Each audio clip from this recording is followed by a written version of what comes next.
से बताया जाए, हम लोगों को कुछ समझ में नहीं आ रहा है। जिम्मेदार आदमी तो बिल्कुल मारा जा रहा है। किस तरीके से उसका पालन पोषण हो रहा है, हम लोग तो बहुत मजबूर बने हुए हैं। 1 लाख का लूम लगा करके 10,000 का तानी बाना लेते हैं, और वो ताना बाना देते हैं तो करते हैं, नहीं देते हैं तो बैठे रहते हैं। महंगाई का ये हालत है कि कोई पान की दुकान खोल रहा है तो कोई जो है फेरी कर रहा है, कोई कुछ कर रहा है, कोई बेंगलोर जा रहा है, कोई सूरत जा रहा है, कोई बॉम्बे जा रहा है। इसी तरीके से मतलब हर आदमी बिखरा हुआ है। कुछ भी समझ में नहीं आ रहा है कि क्या होगा।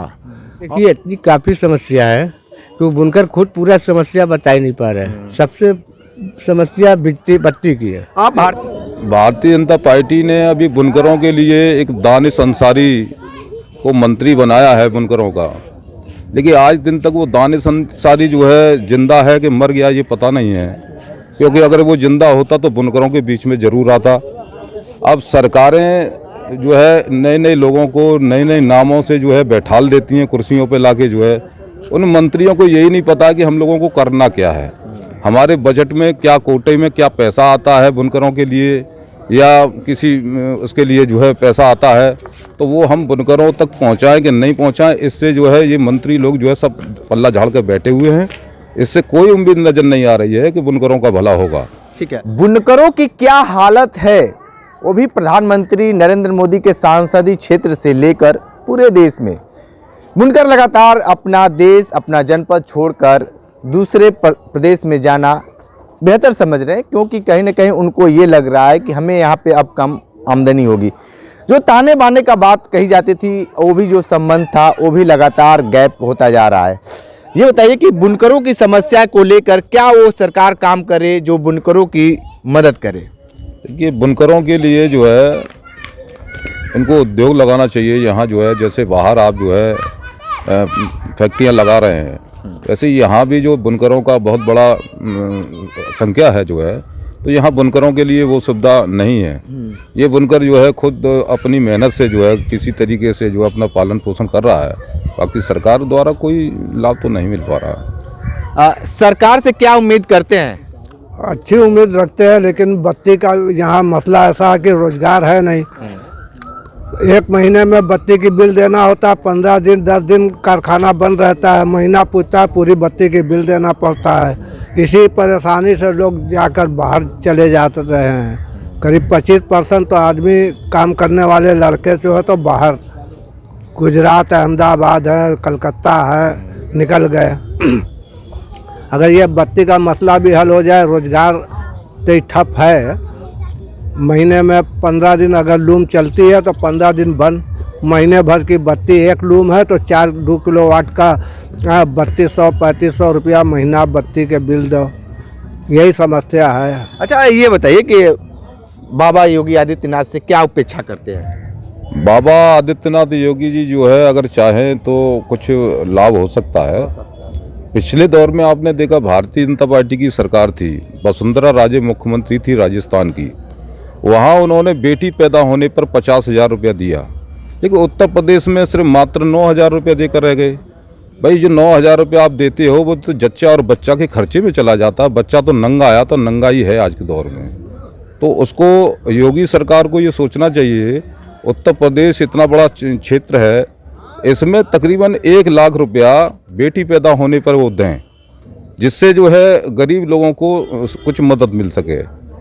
गरीब लोग जो है अपनी जवान बेटी के लिए चिंता हटा देंगे जो है, जिससे क्योंकि वो घर मकान जमीन जेवर बेचकर उसकी शादी की फिक्र करते हैं। आज जो है वो बेटी के पास में जो है 1 लाख रुपया बैंक में अकाउंट में होगा तो 18 वर्ष के बाद वो तकरीबन 10 लाख रुपया हो जाएगा, जिससे जो है देश में ये दहेज का प्रथा जो है वो ख़त्म हो जाएगी। दूसरा नंबर जो बेटियों की हत्या होती है वो ख़त्म हो जाएगी। मोदी जी को और योगी जी को ये बात पे जो है गंभीरता से विचार करना चाहिए। आप अगर देश को कुछ दे सकते हैं तो इन गरीबों को ये सौगात दीजिए। ये राशन फ्री और ये दुनिया का जो झमेला है इससे कोई लाभ नहीं होने वाला, ये तो सब चल रहा है। ठीक है, बुनकरों को जो समस्या बढ़ती जा रही है वो कैसे घटेगी? कैसे बताया जाए, हम लोगों को कुछ समझ में नहीं आ रहा है। जिम्मेदार आदमी तो बिल्कुल मारा जा रहा है।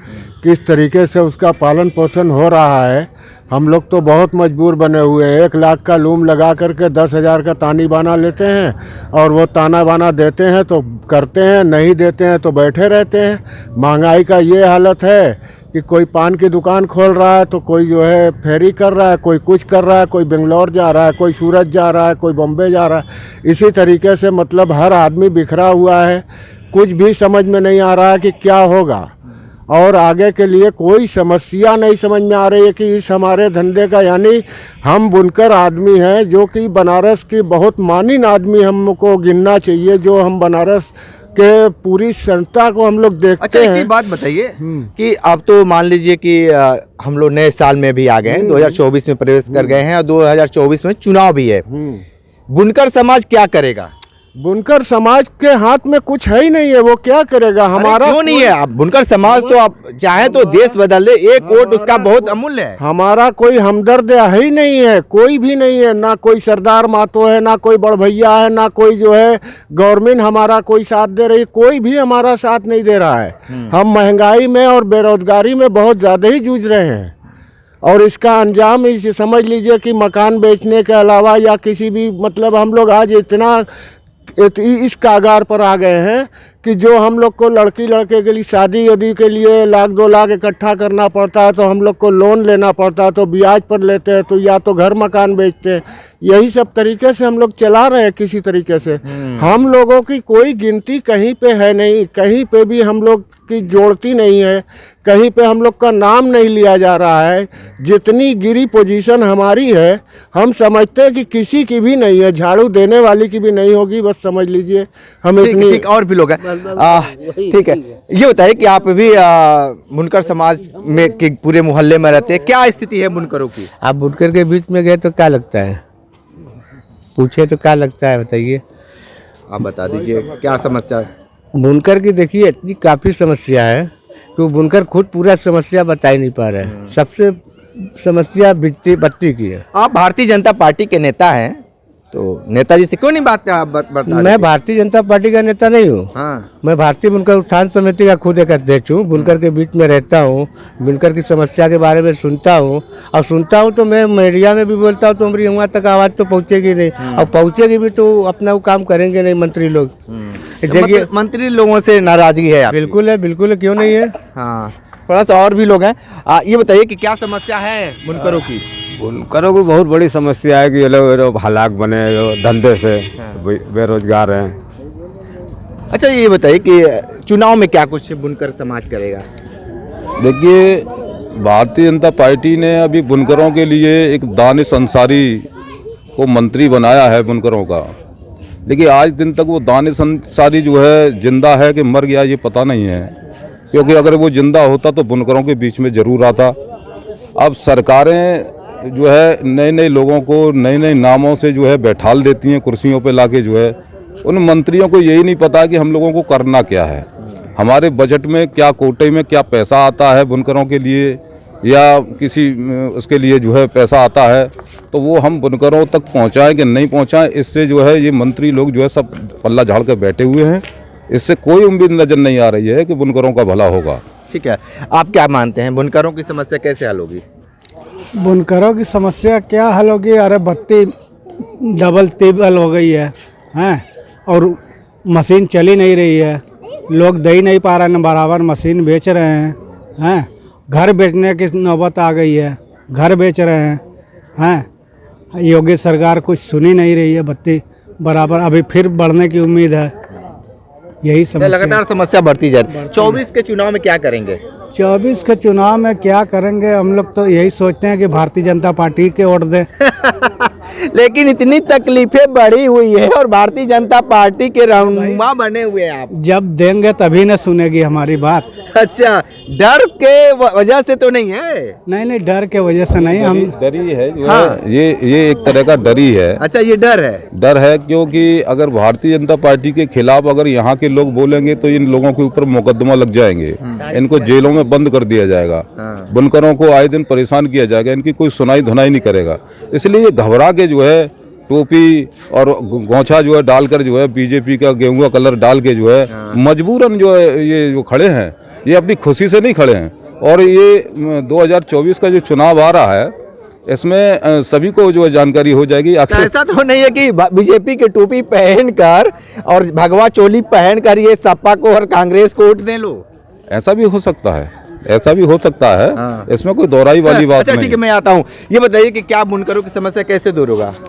सरकार इस पे ध्यान दे, उनके रोजगार के बारे में, उनके धंधे के बारे में, ताकि सबका रोजगार बढ़िया चले, बुनकर लोग भी अब में ठीक है। काम करें। तो देखिए, ये प्रधानमंत्री नरेंद्र मोदी के संसदीय क्षेत्र के बुनकर हैं और सीधे तौर पे यही कह रहे हैं कि बुनकरों की समस्या लगातार बढ़ती जा रही है, घटने का नाम नहीं ले रहा। जो बुनकर जो यहाँ पे हजारों रुपए कमाते थे, आज 100 रुपये में सिमट गए। जिस तरीके से ताने बाने की बात कही जाती थी, और यहाँ पे साड़ी बनाते तो जरूर थे, लेकिन उसको बेचने वाले हिंदू भाई लोग हैं, उनके भी ऊपर संकट मंडरा रहा है। आने वाले समय में क्या कुछ होगा, सरकार क्या करती है या प्रकृति क्या कुछ करती है, विशेष रिपोर्ट कर रहे थे। तो हमारे साथ बने रहिए। कांडी बनारसी के साथ हमें दीजिए इजाजत। नमस्कार।